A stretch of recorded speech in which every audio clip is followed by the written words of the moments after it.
So a day in my life as a transferee student here in WEMSU main campus. So kaning nga video no, mao ang first na ko nga vlog. So hopefully nga successful ug unta nga may progress sa ako ang pag-vlog. So more on content lang a day in my life and as a student. Dong mata na. Gwapo. Joshua. Dali ara eh. Bitaw guys, alas 6 pa lang sa buntag ni mata na ko kay lagi excited kaayo sa a day in my life as a transfer student. Ibot din sa nang kinakusgang tip fun, ligo din ta. Sa abra din sa portahan, tas paggawas. Uy, na may pull up bar. Ug makakaya nig tulo guys, gwapo ni siya. Isa, duha, tulo. Gawas din ta simod sa presko nga hangin. So life feels better gid no when you are contented. So karon dili pa man kay ta contented kay lisod pa ang life. Lungag dayon ta. Tapos pag human ani saksak then okay na, ligo na dayon. Naide mag-content guys no. As a first timer, lisod gyud kay mosulod ka sa portahan tas mo balik na pud. Tas mo abre na pud ka balik. Sa daw. Joshua, uy. Grabe dili bitaw kay ko inana ka pilingon guys. Pero diri magkuha na sa mga skincare. Sanay siya tong ipang butang diri. Kaingon lagi sila no nga laking dako murag bayi. So self-care lang na guys. So rada na ta.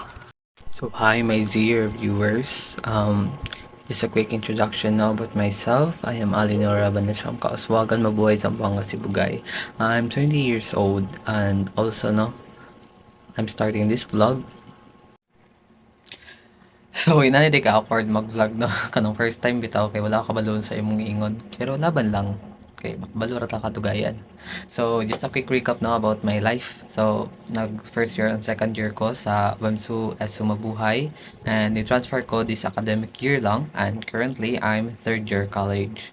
So second sem na pud karon. So ang akong vlog, akong goal kay daily vlogs lang, mga a day in my life or unsa man ang mga trip or kabuang nga gusto nako i-share sa inyo ha. So actually wala ako ga-start ani nga vlog para sa kuha. So ga-start ko ani kabalo mo para kinsa. I'll show you. So I started this vlog for them, for my parents and for my little brother nga karon mga grade 7 student na. So actually guys no, life has never been easy for us. So although maybe life has never been easy for all of us, but as kinamagulangan no, I really wanted to give them a better life, especially sa akong parents as well. Nakita gyud nako ang unsa kalisod ang struggle para lang mapaskwela mi nila. So muna guys, tungod ni sa akong pangandoy, so I'm really excited to start this vlog ug unsa man ang maabtan sa tong pangandoy ani nga life. So laban lang, let's go. So that's why guys, I really wanted to start something na maskin gamay no, as long as naay progress. So hopefully kung asa man ta dalon sa ato ang faith o sa ato ang dreams, hopefully nga ma-reach na to ang ato ang goal, not for me but for them. Let's go.